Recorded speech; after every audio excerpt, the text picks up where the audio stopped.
All right. Well, yeah, we just want to welcome everybody. They say the hardest part in transformation is the first step, and you guys are all here where hundreds of people had the opportunity, and we're invited. You guys are already on your way to transformation, so congratulations to you. When I was telling my family, my kids particularly, like we were doing this health talk or the nutrition talk, my oldest son was like, well, you know how like in most families, there is one fun parent and there's like one that's not. When it comes to discipline and disciplines in my household, I'm not usually the fun one. So my son, my oldest, was like, yeah, mom like makes good food. Like, I mean, it's good for you. I mean, she helps keep us on track. And dad he's like, he's just more off track. And you can tell he was like just searching for the words, like more like, oh, off track. So maybe you find yourself today that's like, I have it all together for the most part. I just want to tweak my diet, maybe just do things a little bit better. I want to know how to track. I want to know how to like kind of meal plan maybe a little bit better. Or let's say you're on the other end of the spectrum that's like, there's such a Grand Canyon of a gap from where I want to be compared to where I am right now. And so either way, we're glad you're here. Hopefully you're going to get something out of tonight. Or maybe you're like the first picture here on your notes, like every Monday's like a fresh start, right? Like, I'll start my diet on Monday. But for real this time. Or like the seafood diet, I see food and I eat it. Or like like I have food envy. Like if you're ordering something different, if we want to be friends, you'll give me a bite, so that's more my diet. Or maybe you should try that new diet, I think it's called Stop Eating a Ton of Crap and Get Off Your Ass. Excuse my language, but that's what we're going to talk about tonight, is really how to stop eating the junk. And I recognize a lot of faces from last month where you guys were at the nutrition workshop, so you guys already maybe have a head start than some of us. So that's what we're gearing up for tonight. But even Landon, I know we talked about last week. In 18 years of practice, like I love partnering with leaders in our community that really just help create the vision for the community as well as people that we have a privilege to serve. And so, Landon, we thank you for having us back. It's definitely a great opportunity to speak with everybody. But then also, I want, if it's easy for you holding your plate of food, to everyone stand up, please. Don't worry, we're not going to make you do any crazy things. Again, was like, what are we getting into? I want everyone to stay standing if you or someone you know, maybe a coworker, family member, maybe you yourself personally, maybe someone in your subdivision, down the block, whatever. Stay standing if you or someone you know has ever been diagnosed with any type of heart disease, any type of cancer, or diabetes. Sit down if you do not know a single person. Or sit down if when you look in the mirror, you love what you see. You have the energy, you have the quality of life, you're like, I'm killing it. That's what I thought. So look around. Like, when is enough enough? Because I bet you, I know for those of us that are patients in the office, like, I bet you if I asked you this a year ago, we'd have similar results. So my question is, like, when is enough enough? Because the reality is, like, we all know somebody who's been plagued with the lifestyle diseases that are killing most Americans, right? And so when is the point where we take control of our greatest asset, which is our health? So tonight sounds like a good night. Sound good? So we're gonna have some fun tonight. You guys can go ahead and sit down. So when you woke up today, how do you know if you were healthy or not? How'd you judge it? When you woke up, how did you know if you were healthy? I was able to get out of bed without pain. Okay, so how you felt? I was breathing. You were breathing, that's good. It's a good start. So, but people in comas are also breathing. You know what I mean? So that's good. So most people, I would agree with you, Peter, I think most people base our health on how we look or how we feel. But honestly, that's one of the most dangerous ways to live, because people that have heart disease, cancer, diabetes, all the things we stood up for, how do you think they felt in the early stages? Fine. Yeah, they felt fine. And so health is 100% function of our body, and we know this. So when you look at this chart here, it's like if 100% is 100% function, 0%, what's that? Dead. You're dead, right?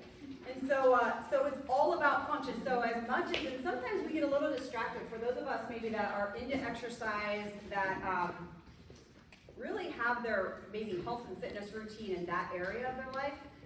You know, we tend to look on Instagram or we look at people around us, man, he's always on the treadmill, man, he's always here, like at 5 a.m. I always see him, so he must be nailing it, he must be really good.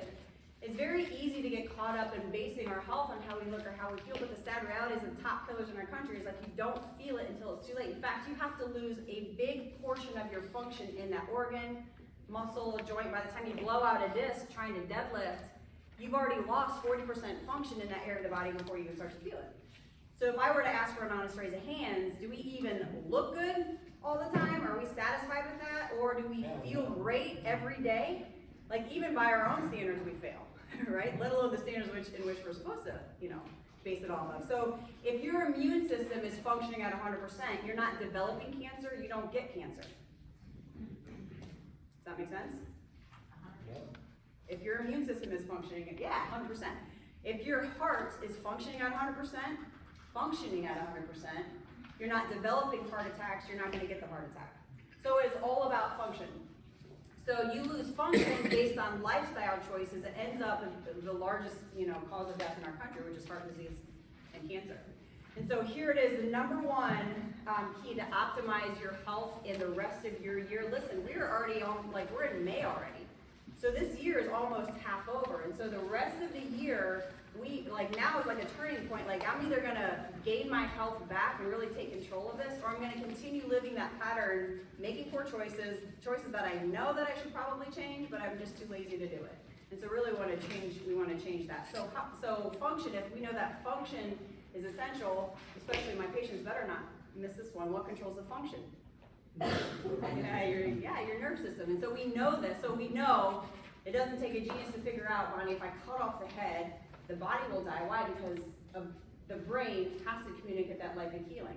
So when we talk about lifestyle classes, like I said, it's very easy to kind of be like, well, I got to make sure that my nutrition is perfect, or I got to make sure my exercise is perfect. Well, when you look at the pecking order of how God created our body to heal and thrive, there is a pecking order, right? And so the number one thing is, you know, obviously nutrition. We talk about food and how to fuel your body, how to make sure that it's working for you and getting you the health goals that you want. But you really, I mean, you can go about a month without food, right? You can go a few days without water. So water is extremely important. You can't go very long without that. You can hold your breath for how long? A couple minutes. If you're trained, maybe 4. But you can't go 1 second without nerve supply. So if any of those, so exercise is important, nutrition is important, spine and nerve system are important, but if any of that's out of balance, that's where you get into trouble. So I know in chiropractic school, I ran with a group of ladies that their goal was to run 1 marathon every month. That's a lot. I ran a few, and that was a lot for me, but 1 a month, I mean, that's 26.2 miles of, let alone all the training in between that. You know, but still, I mean, by the time I graduated, there was three of the 7 core group of people that we would run with all the time that had like breasts removed, uteruses taken out, all because of their body was developing cancer. So if exercise in and of itself was the end all be all, right? So if any of this stuff is out of balance, so same thing with patients so I'm looking around, some of you guys have been getting adjusted my entire career, 18 years. Or maybe you've been, you know, to your chiropractor for decades, and that's fantastic, but if you're eating poison, how long do you think you're gonna live? Or how healthy do you think you're gonna live? Right? So we gotta make sure everything's in balance here. Sound good? So that's what we're gonna do tonight. So obviously, speaking of nutrition, we're gonna talk about the top 10 things not to eat. So don't get nervous. If you're like, oh shoot. So the top 4 are actually what the top cancer societies say they're so damaging to your immune system that in time, if you eat enough of this for long enough, you will develop cancer. The number 1 is pork. Dang, who doesn't love good bacon though, right? Yeah. But pigs don't exactly live the cleanest lifestyle. So they're sitting around in toxins. In fact, they say if a pig gets bitten by a poisonous snake, it actually won't die. Why? Because the fat absorbs the toxins. So now you absorb the toxins, now we consume the fat, now we have that in us. So again, it's one of those things where you just want to keep in moderation. Shellfish, I love a good lobster. I love shrimp. But again, we don't have the cleanest oceans. Yeah? So when you have all the toxins in the ocean, right, the fish absorb the toxins, poop out the toxins, now you have concentrated toxins at the bottom of the floor. Now you have the shellfish that are cleaning the bottom of the floor. Now we consume that. Okay, so again, it's something that it's okay to eat every now and then. Just want to keep it in moderation. Sugar substitutes. So it's a natural instinct to love sugar. For those of you that were at our exercise one, I was like, man, we're gonna have for dessert. Can't really have dessert because we had dessert all last time. But who doesn't love sugar, right? It's a natural thing, human nature to love it. But we found that, sugar causes diseases, rots your teeth, causes you to be fat. So they were like, let's try to tweak the system. Hey, come on in. So they're like, we need to find a sugar substitute. So then they came out with the pink packet, right? And so saccharin. And so with saccharin, they found, well, they're feeding it to rats. They found out that they actually caused poison, or cancer, I should say, in rats. So they're like, well, that's probably not a good idea. So now they came out with the saccharin substitute, which is now the blue packet, equal, right? So the thing with equal is it's derived from an amino acid, which is derived from a natural source, but now they fuse it to wood alcohol. So when our body ingests that, the body heats up that by the nature of metabolism. Now you break that bond, now we have free wood alcohol floating around in our body. Remember like in 8th grade chemistry, when you had the beaker full of that stuff, they're like, ooh, don't like mess with it because it can cause blindness. So what they found is like now you have all this alcohol floating around in your system, now that's a neurotoxin. So what is that? Poisons your brain and nerve system. Right, which is what you don't want to destroy. Which is what you don't want destroyed, Peter. And so, number one, the number one rule is like, don't eat anything with a warning label. I mean, that's just basic. Number one nutrition rule is like, if it has a warning label, probably good to stay away from it. But number 3, so sugar substitutes, and number 4, MSG and like hydrogenated vegetable protein, hydrogen oil basically, they do the same thing. So they're neurotoxins, so they poison our nerve system. And what's worse now is they put it in all the stuff. So really you have to become a label reader. So a lot of times when things are sweetened, so now it's in our drinks, now it's in our gum, now it's in a lot of the packaged foods, is this, right? And so we're like, oh, it's no big deal. It's kind of like in the natural section of Walmart, which must be pretty good for me. Well, you really have to start becoming that label reader because of what this has in it. So, hydrogenated oils, again, we know that's a man-made altered oil. Body has no idea what to do with it. So when your body ingests it, it's like, I don't recognize you. So it can't digest it. Doesn't know how, so it just lodges itself in the arteries. And so hydrogenated oils actually has its own death category with the Center for Disease Control. So if something, once again, has its own death category with the CDC, you want to try to stay away from it as much as possible. What's interesting, number 4, so hydrogenated oils and additives, colorings, flavorings, and preservatives, number 4 and number 5.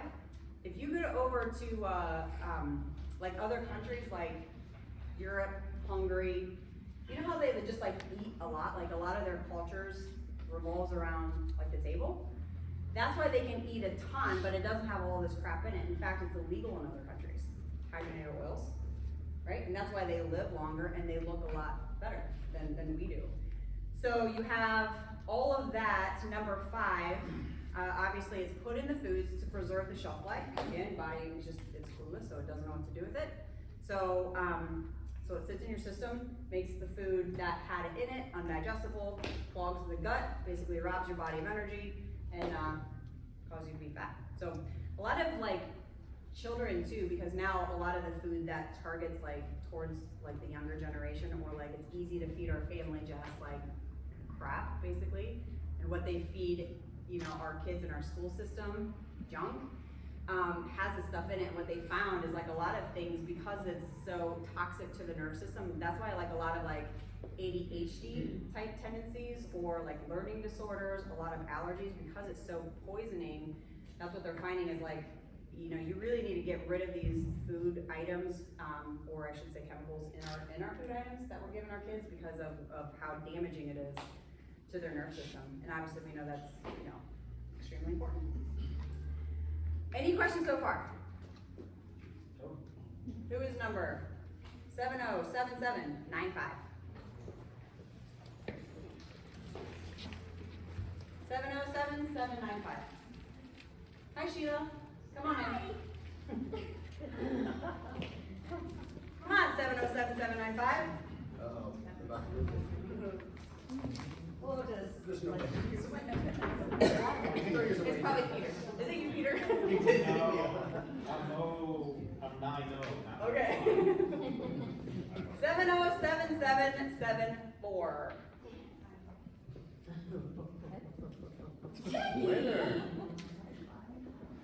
Here you go, back. This is a gift card to Nourish Wellness Bar, which is the juice bar right there. Thank you. 7795. Oh, it was you.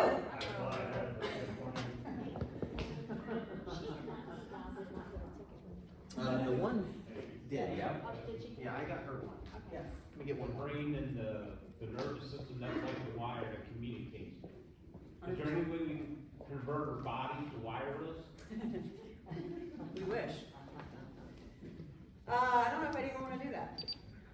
707782. Oh, did you get a water bottle last time?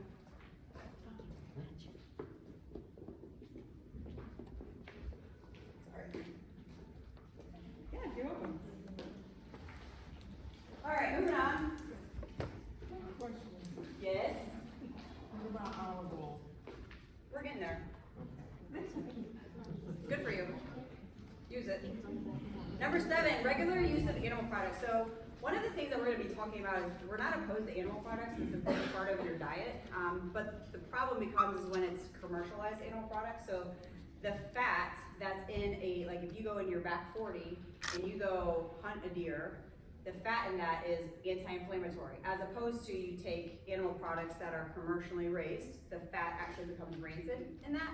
And so the composition of the meat itself is very different. Plus you have obviously all the antibiotics, all the steroids and all that stuff already in that meat.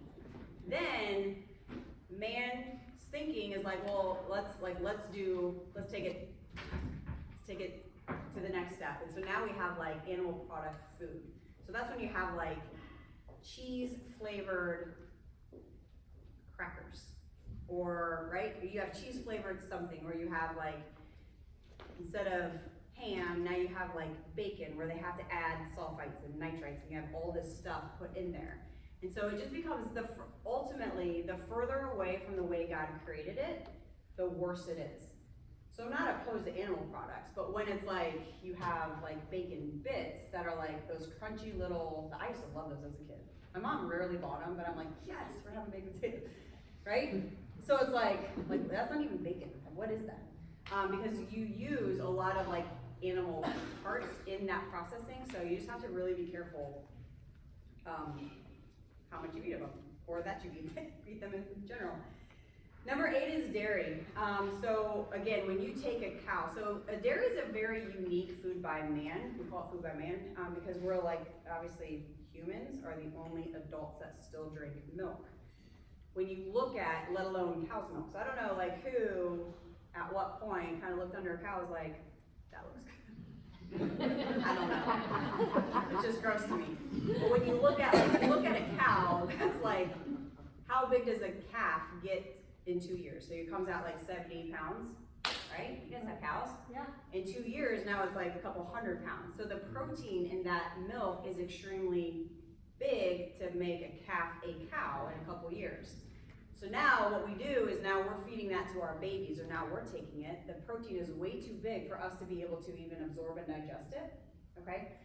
So how big does a human baby get from birth? You have, well, mine about 10 pounds, but so to like a couple years is like 20 or 30 pounds. So obviously, you know, ratio doesn't even make sense. But now we pasteurize it, we homogenize it, we take everything good that God even created, all the cream stuff that's like actually pretty decent, like the calcium that could be beneficial. We take all of that out, and now we have this white stuff that obviously damages our immune system, it makes it undigested, like our body can't utilize. People can't tolerate the lactose. Yeah, and that. So again, causes a lot of like autoimmune issues if, you know, consumed in excess. So you just gotta be careful on the amount of dairy that you consume. Caffeine. Careful. I know. This is my thing. So we I would never survive. love caffeine for the zip, right? I just love it because I love the taste. But, so our body is created to survive. So we always, you know, we want that balance or homeostasis. But what happens, our body catches on. So let's say Landon consumes a couple cups of coffee. So you have the zip and your body knows like, you know what, I need to be here for homeostasis. This is where Renee is gonna function at her best. So if you have the zip, right, the little kick in the morning, body brings you back down to where it needs to be. Midday, it's like, it's been a while, so I still have a little bit left. So you constantly have this zip up and down. So now you have the Coke, now you have the sugar, right? And you have this thing, constant spikes. So because your body will catch on, you can't trick innate, right? So your body catches on, it's like, well, I'm gonna lower your set point, because I know you're gonna have 3 cups of coffee in the morning, so I'm actually gonna lower your set point. So when you wake up, you're gonna be down here, because you're gonna have your 3 cups of coffee, Jared, and so now you have to have it just to get you back to tired, right? And then pretty soon it's like, I used to be able to have a small travel mug, now I gotta have a big travel mug just to actually feel that zip. And so obviously you start burning out the systems and the glands that are meant to keep your body hormonally alive, right, and in check. And so that's why we have to just really be careful the amount of caffeine we have. A good alternative, obviously, is decaf, but even decaf has about 18 to 20 milligrams of caffeine in it. Of course, a good alternative would be like green tea. Doesn't have the tannins, doesn't nick your arteries. So again, caffeine, I will probably never give up my coffee because I just like it, but I probably should cut back. What's that? Green tea. Green tea has caffeine, yeah, but not as much. And finally, refined sugar and salt. So everybody knows, you know, sugar is bad. We just don't realize how much sugar we actually consume. So you have a plant that becomes now a fine white powder. Right, so it sounds like something else. It's probably not that good for you. And in fact, your body reacts the same to sugar as it does cocaine. Because what happens is you literally create, so it's an artificial man-made substance that your body's not familiar with. So your body treats it as like an allergen, like it would cocaine or pollen. So it creates antibodies anytime it's, you know, in the present or anytime there's sugar in you. So what happens is sugar is unique because when you don't have the sugar now, what do you crave? Sugar. You crave the sugar. So the antibodies actually crave the sugar. And so what happens is now you're constantly consuming. So that's why so you literally, it's a physical addiction. So if you want to get off sugar, it's better not just like, well, I'm just going to wean it out, you know, to like maybe just a couple tablespoons or a couple, you know, whatever, 1 dessert a day. You really have to go cold turkey, so you starve the antibodies. The antibodies now go away, and now you don't crave it anymore. Does that make sense? Because what happens is, again, you burn out these systems, right? And so what happens is you have a ton of sugar floating around in your bloodstream, and then your pancreas just kicks out all the insulin just to save your life. So let's say you go to Dairy Bell after this, and you're like, I love my chocolate chip. I do, I love it. I just bought some this weekend, publicly. So I'm gonna get a Big Mint chocolate chip, and eat one either. your pancreas just kicks out the perfect amount of insulin just to bring your blood sugar down to save your life. But you do that day in and day out, right? Decade in and decade out, and what's the disease going through the roof in our society when you're pancreas? Diabetes. Yeah, so what's interesting with diabetes is that disease has increased 40% in the last 10 years. So according to the CDC, if a disease increases 2% in 10 years, it's considered a national emergency. 2%. Diabetes, 40%. So you think we really need to change our diet? Yeah, and so all these habits that we have has a ton of caffeine, has a ton of salt, has a ton of sugar, right? And then we literally create our own diseases because we burn out everything that God created us with to at least maintain that balance and keep you alive and thriving, okay? So y'all look a little stressed out. So, I promise, it gets better. I have a So, question. yes, yeah, What about natural sugars like maple sugar? Because we make maple syrup and we Yes. make maple sugar. I know that it's healthier, but it's still a sugar. yeah, And so. it's not processed. 100%. And so again, kind of going back to that, we call it our body by God rule. So it's like if like that, maple syrup, honey, things that are more natural. So even like cane sugar, if it's like raw organic cane sugar has about 15 calories, whereas like equal might have like 2 or 3 calories. So it's like as your body still reacts to sugar, but it doesn't, you're right, it's not chemically altered and it's not processed, it doesn't have any junk in it. So yeah, so it's like, yeah, use it, but in moderation. Yeah, absolutely. Thank you. Very good. So we're gonna talk about food categories. These are things God created us to eat, but if we eat them at wrong times for the wrong reason, it gets us into trouble. Okay. Let's make it simple, guys. Eating does not have to be, I think the hardest part of eating is, once you kind of get it figured out, it's not what so much you eat, it's actually doing it. It's actually committing to that and eating that way constantly. So there's gonna be 3 categories we're gonna go over. We're gonna go carbohydrates, proteins, and fats. It's macronutrients, if you've ever heard of it. Makes it easier, I think, especially when you start reading nutrition labels, because then you can look at those 3 and kind of get a gauge of where you're at for the day. Carbohydrates, what do? They give you energy. They keep you moving. The good ones are gonna obviously be our fruits and vegetables. Now, the only thing we have to watch on with like the fruits and vegetables, say you have high blood pressure or high sugar, and you have to kind of watch that. You are gonna have to watch kind of what the fruits that you're taking in, at what quantities and at what time.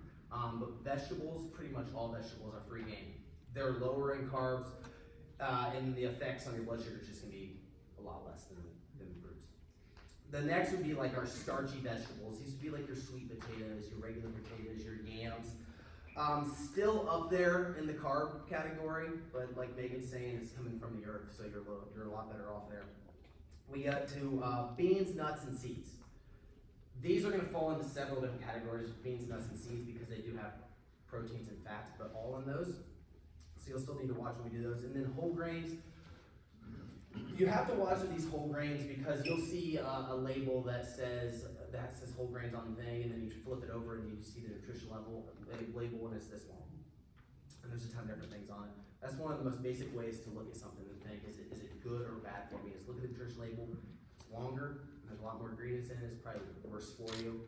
Same thing if you're cooking like a grain or a rice or something like that. The longer it takes to make, the better it is for you. The less that's been pulled out of that grain that your body actually needs to absorb when you take it in. The next would be the oats and wheats. Kind of going down the category as like best to worst. We have oats and wheats, we have the whole grains, the breads. This will fall into the category where start to get more refined on the breads and stuff like that. And then we have cereal. Of course, cereal. How many kids do you know that's all they eat for breakfast is cereal? They wake up. Honestly, my son's one of them. And even we have to get the organic cereal. They're pretty much all the same. And what's with cereal? Milk. Cereal and milk, right? So that's the 2 that go together, and almost all of them are not all that great for you. Super refined. And then we get back to the sugar. We've already kind of went over that. And then carbs are important. It's just a matter of where and when you're fitting them into your daily nutrition. Protein. Can I just say something with that real quick, Yeah. Landon? So that's why diets that like totally eliminate carbs, you just have to kind of watch that, just because you burn. So let's say if I don't consume any carbs, because again, it is for fat burning, so people can lose a lot of weight very quickly if you eliminate all carbs, because now you're strictly burning fat for fuel. But what happens is God wouldn't create all of these delicious, amazing fruits and vegetables if they weren't jam-packed with organic nutrients and that nutrient community, which we're going to talk about in just a little bit. So you just have to watch. Carbohydrates are extremely important, but it's what carbohydrates. One thing I do like about diets that get rid of carbohydrates is because they do get rid of they get rid of the good, but they also get rid of all the bad. And I think that's what tends to get people in troubles, because 80 to 90% of your diet is probably all the bad. So yeah, you're gonna lose weight, but you're gonna also feel a lot better as well, just by getting rid of the junk. So again, it's important, like he said, but just which ones you consume and where you plug them in as well.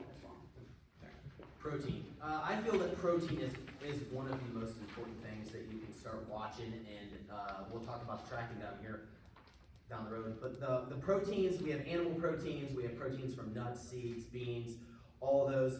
The only thing we have to watch, like to talk about with the animal proteins, is where did that animal come from? Is it from the woods out back, or is it from a farm that's all they do is process and use hormones and stuff like that? And then the nuts, seeds, and beans, not so much on the beans you have to watch, but like on the nuts and seeds, you do have to watch sometimes the fat intake in that is higher. Even though it is good, your fat consumption might be higher, especially if you're having nuts with your lunch, with your hamburger that's 90 to 1.7 or whatever. You'll be taking in a lot of fat, or protein and fat. Sorry, can I just say one thing real Yeah. quick? So one thing with animal protein too, so the clean sources don't have any effect on blood sugar. So for those of us that are diabetic, it's like you can eat all the clean protein and all the vegetables and really have very minimal to any effect on your blood sugar. If it's clean, like he was saying. And the other thing would be, there's a lot of good like supplement powders and stuff out there, protein supplement powders or shakes. The only thing I'd recommend is that don't rely on that solely for your protein. I would say try to get 90% of your proteins from a nut, bean, or animal protein rather than powder. And then we get to the fats. So a lot of times people always think the fats is the bad. The fats is what making me fat. I'm taking this fat in, it's storing. Not necessarily the case. Fat helps with our brain structure, cell function, hormone production, and then it also helps with soluble vitamins A, D, E, and K. A fat-free diet should run you away. It's not healthy and it's not smart to just go on a fat-free diet, especially if they pulled it from a product and then it's already processed food from that point on. The good fats, omega-3. This would be like in your fish, your flax seeds, your walnuts, your almonds, grass-fed meats. Anything that's grass-fed is going to be way better off. And then almonds. And what is that Evan promised Rose? Oh, evening primrose oil? Yeah, I don't know what that is. Ladies, so this is important for you guys. Hot flashes. So as we age, so our hormone system tends to be off a little bit. So this is really good with, people that kind of, ladies that are going through that change. It's just a good healthy fat. Okay, so excuse me, almonds and evening primrose oil, it's basically like an alkalizing fat, so it helps balance out your bloodstream. So it's good for you. Some good fats, ones that you can absorb is like coconut oil, avocado oil, the extra virgin olive oil is another good one. And then the ones to avoid would always be the corn, canola, soybean, vegetable oils, the ones you say that they're just gonna store in your arteries because your body doesn't know what to do with it. Fats to reduce would be the omega-6 and 9, saturated fats, anything commercialized, fried in the deep fryer, your fast food joints, any of those are definitely not gonna be good for you. You had something else to do. Go ahead. Sorry, I just want to say this, because this is important even for people that like to exercise, that maybe are in chronic pain. So when it comes to fat, like he's saying, like fat is one of your best natural anti-inflammatories.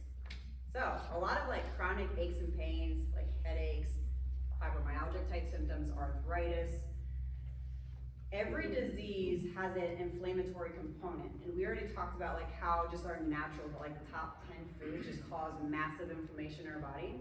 Well, here's the thing, to have that healthy ratio, so when he's talking about omega-6 and 9, you don't have to look for that because it's in everything packaged. So when you open up something or you unscrew something from your pantry, omega-6, because it's a process of man-made to an extent, or that refination, if that's even a word, of that product, so it's in there, so you don't have to look for them. But what you do want to make sure is that that ratio is good. So a good ratio to omega-6 and 9 versus omega-3, which is this is the good stuff that you have to really work at getting in, is a 2-to-1 ratio. So you can still eat stuff, but you really have to look at, like he's saying, putting the good fats back in. So you want a healthy person is 2-to-1 ratio. The average American diet is 50-to-1. So that's why people are so chronically injured and so diseased up, is because that ratio is so off. So you really just have to work at making sure that ratio becomes a little bit more of a 2-to-1, right? That helps you feel good as well as, get your body working like it's supposed to again. So without worrying about too much about numbers and stuff like that, the good would be small amounts of protein and fat with lots of carbohydrates is where you kind of want to be at. The bad and the ugly are both bad. You know, pizza, ice cream, we all know that those are bad. We don't need so much to go over this. Maybe you're back up. Oh, okay, getting back to the basics.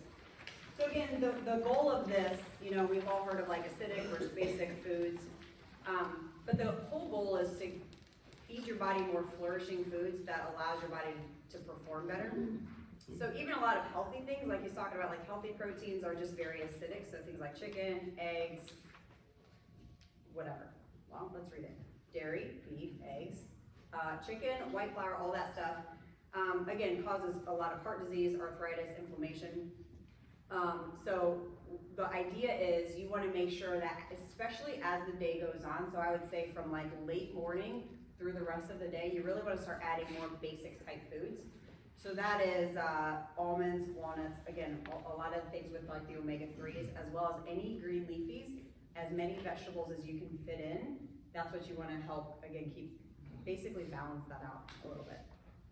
Vitamins and nutrient communion. So this is what's kind of, as a doctor, drives me a little bit bonkers, because everybody tends to think if I can swallow something, that will make me healthy. So I heard selenium's good, I heard vitamin E is good. Man, I gotta make sure I take my orange juice because my vitamin C, you know, first of all, don't drink orange juice for vitamin C. There's so much sugar in that, you're not doing yourself a favor if you wanna get your vitamin C. So we tend to always chase around all these herbs and supplements and blah, and all this stuff, and you will drive yourself crazy in your pocketbook. Whoa, right? So it can get very costly. So the big thing on vitamins is you want to make sure that you get your vitamins from your food. Like I think he mentioned before, if you have like carrots, right? And we know that carrots, beta carotene will fight blindness. But what they found is like if you take beta carotene that's created in a factory, it actually causes blindness. So God knew in his infinite wisdom, if you pull a carrot, like everything that your body needs to absorb that beta carotene is already put in there. That's what nutrient communion is. So everything that helps your body absorb and utilize that nutrient is already in that food. So we need to make sure that we're getting as much as possible of our nutrients and our vitamins from our food. But even if you eat the most organic, so we typically tend to eat a lot of mostly organic food, but like even the best of the best is still pretty not that great. So if you have any questions with supplements and stuff, you know, certainly come talk to me afterwards.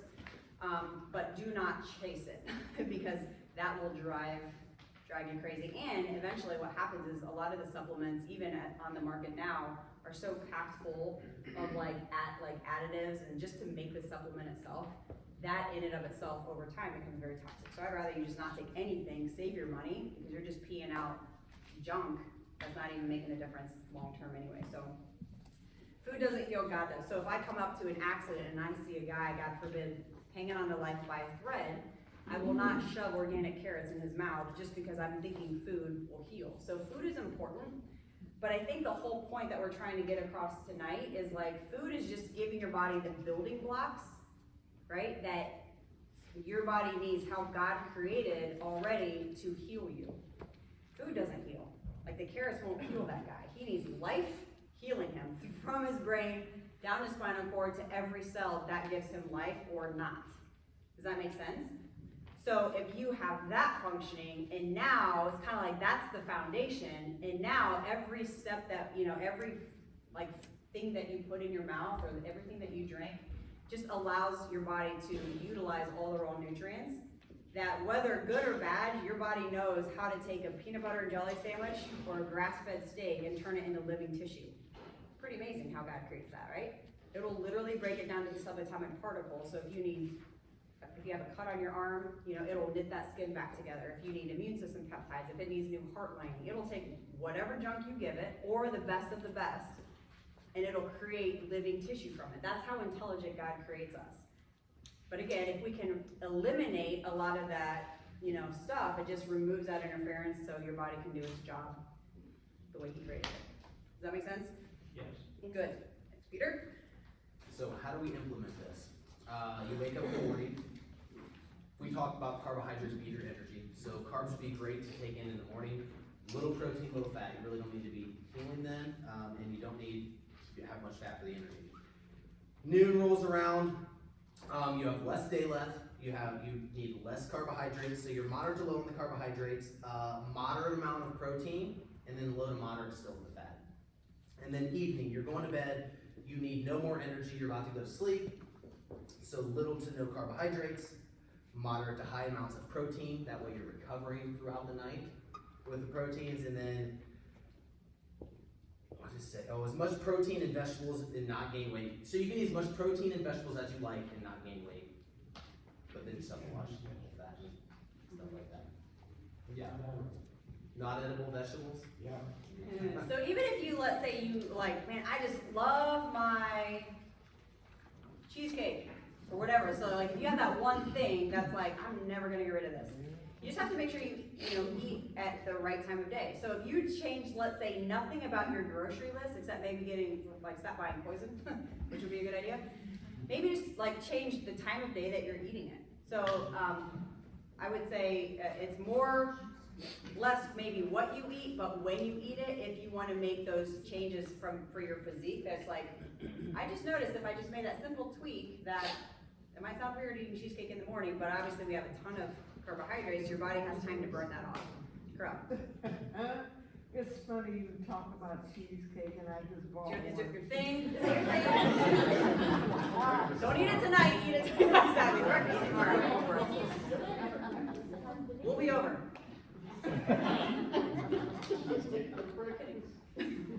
So eat it for breakfast, huh? Yep. Okay, I don't mind eating that. Yeah, because it's going to be easier, especially when you guys start looking at nutrition labels if you don't already.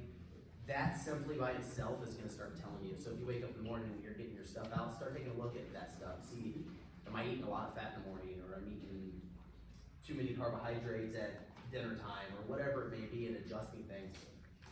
That alone will take care of itself on the road. I have a question about carbs. Because since I'm a diabetic, I was trained not to eat carbs. They're bad. They turn to sugar. Yeah, so that's what he was talking about, the difference between an apple and a cucumber. Apples turn into sugar, so a lot of your fruits.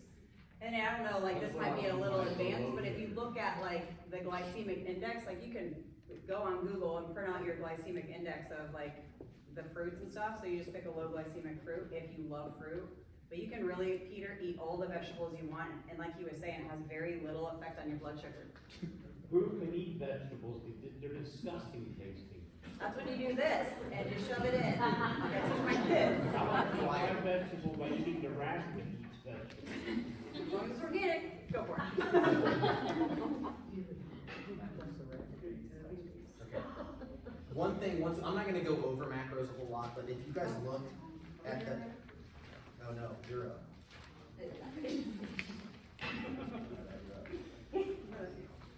Oh yeah. About the okay, if you simply follow this time guide, you will see amazing changes. I would give yourself 3 months of consistency. It took myself 6 months of being inconsistent to try to hit stuff like this before I finally stuck to it, and then it took another 6 months to almost notice some changes in yourself. Don't bite off too much at once. Start with something small, whether it just be a category like your proteins, like Sherry and I went over before, where you're like, my goal this week is to hit this certain protein or whatever. Then the next week, if you do that for a week, pick something else. If you just pick little pieces that you're trying to hit over a long period of time, it'll all start to match up down the road. But you're not going to get it tomorrow. You're not going to get it all. Trial and error. And finally, this final,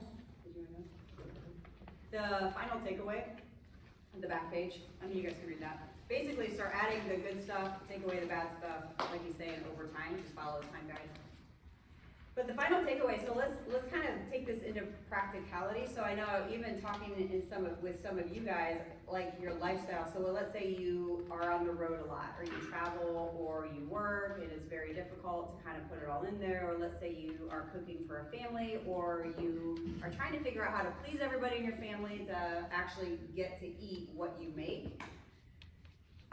So let's start with like eating out. So this is something where, So we have date night every week, and that's like, I just don't care what I eat, like I'll, whatever. You can have like one meal that you just eat whatever you want, but you realize, let's say, how many times a week do you eat? Let's say it's, you know, ideally you wanna eat about 5 times a day, times 7, that's 35 times a week. You can eat 1 or 2 meals that it's like, whatever.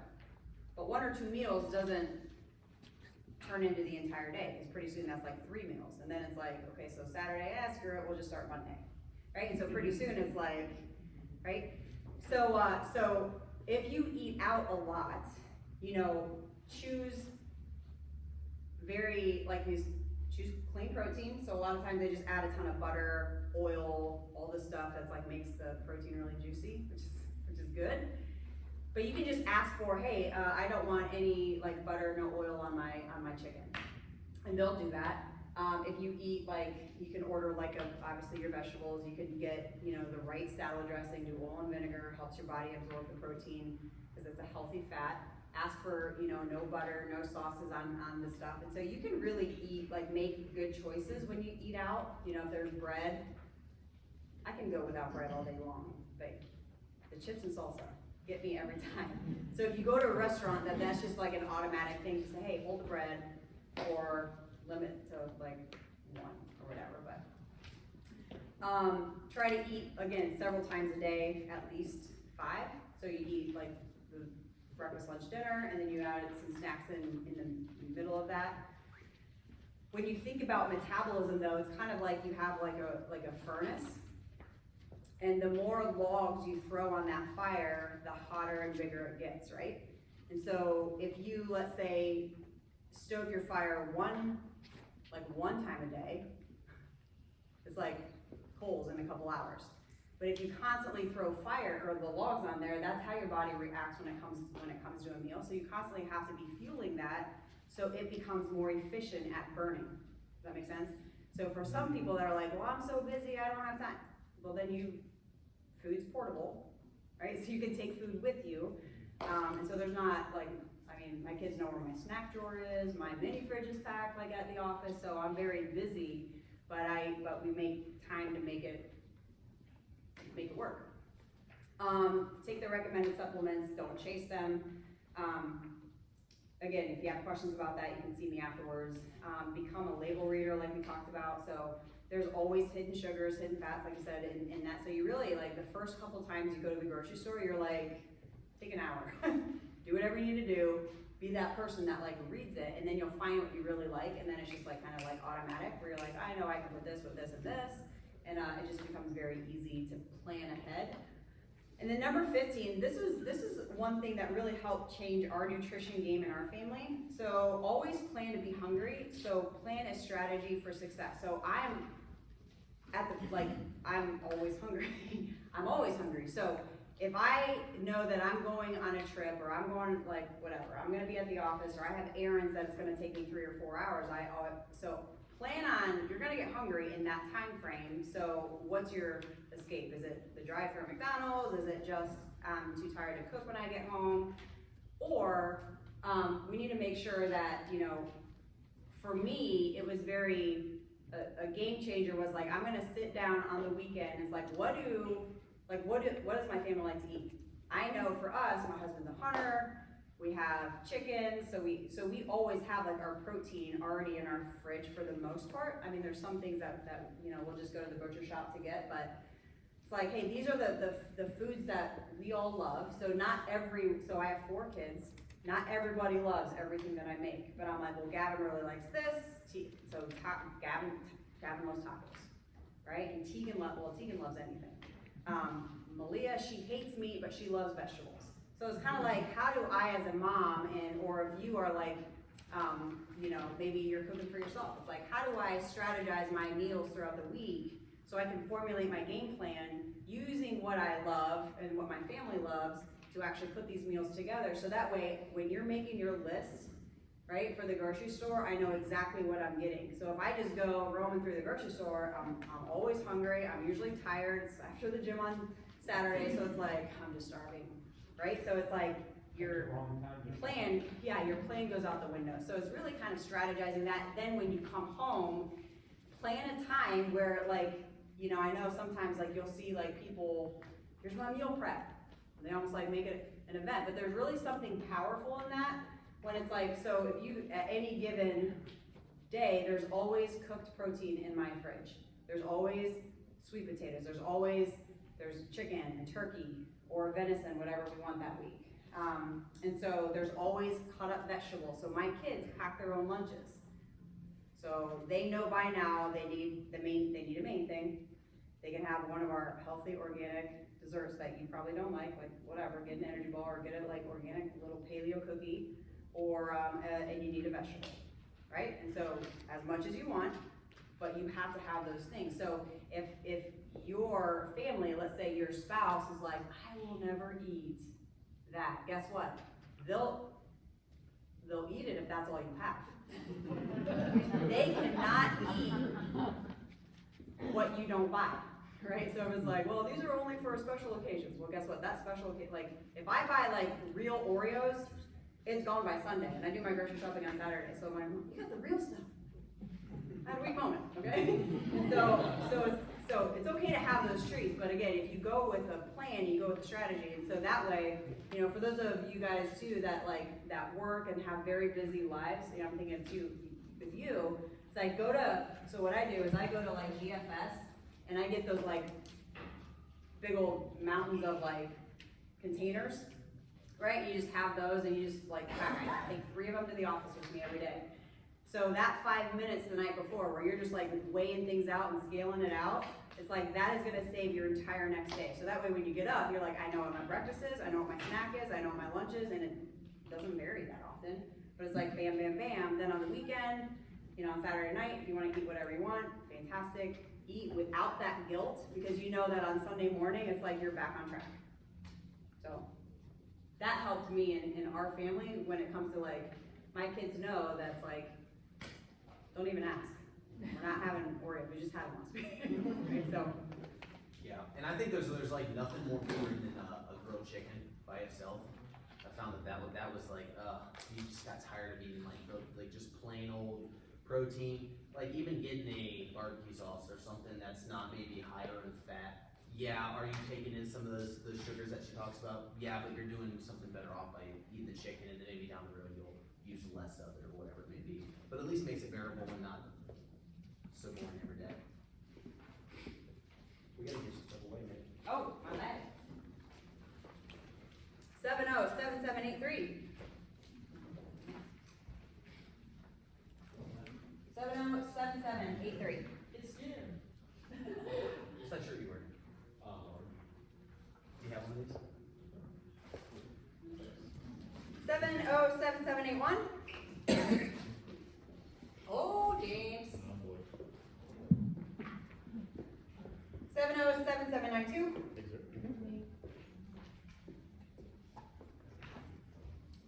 Yeah, 707777. That's gotta be a good number. Lots of sevens in there. Oh yeah? That might be too big. But, Watermelon. sorry. I'm not I asking. only. Exactly. Large. What size are you? It's large. 707788. Oh, that's me. Who was that? That's me. I don't never win nothing. You did, today's your lucky day. She says she wasn't done. It is. I told him when he gave me the thing, I said, I'm never. Do one here. 7784.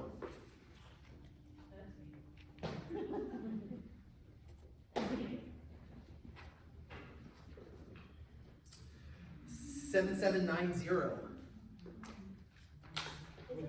3 sevens? 90? 7790. That's funny.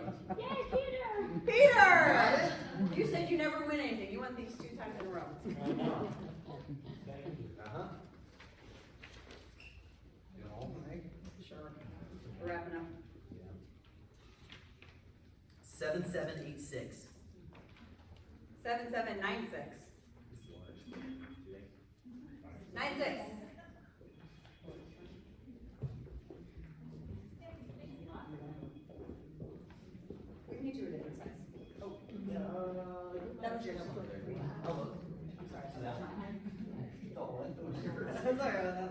7793?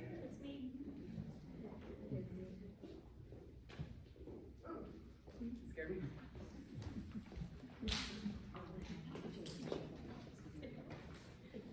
By the way, those water bottles, not dishwasher detergent, or not dishwasher safe. They'll come out half the size. That was a rookie mistake, sorry.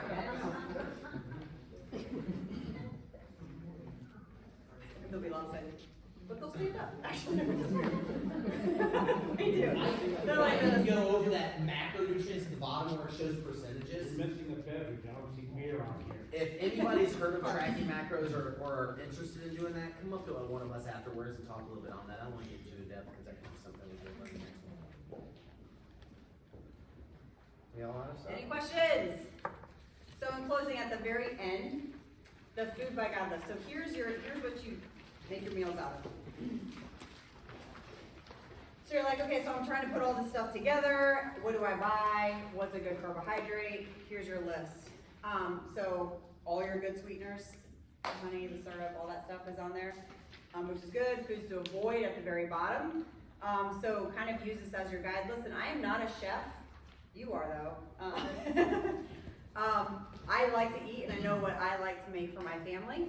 But here's just some like examples too, you can read through it, just some, like, well, if you eat a lot of the carbohydrates in the morning, like what do I make? But here's the thing too, I find a lot of my recipes on Pinterest. So for those of you that are on Pinterest, I find even a lot of my paleo, healthy, whatever, is on Pinterest. So, in closing, one of the most important items is that sheet that's in the back of your thing. So, hopefully by now you realize that, you know, Lynn and myself, we are here to hold your hand every step of the way. So if you've never gotten your spine and nerve system checks, what the heck are you waiting for? You know, we want to make sure that that's maximized. This allows you a free adjustment at our office. If you've never, or let's say you're like, man, I really want to get my fitness back on track, I just don't know what to do. Even if you go to another gym, but you kind of walk in there a little intimidated, you see all those machines, you don't know how to use them, you're trying to kind of read that picture, like what do I do? And act natural. So this also allows one free 30-minute personal training session. So that way, even if you work out at home, even if you go to another Snap Fitness or wherever, you know, I really encourage you to take advantage of that. Meet with someone who knows how to help you reach your health goals. So not everybody wants a six-pack. Maybe they're just like, I just want to bend over and tie my shoe without grunting. Whatever it is, have that work for you. So we definitely encourage you to participate in that, that last page as well. So any questions? If you want more food, Please do, there's a ton over there. this was actually With you. portion control. All right. Perfect. Guys, thanks for coming. Yeah. Glad to have you, and then we'll still be around if you have any questions.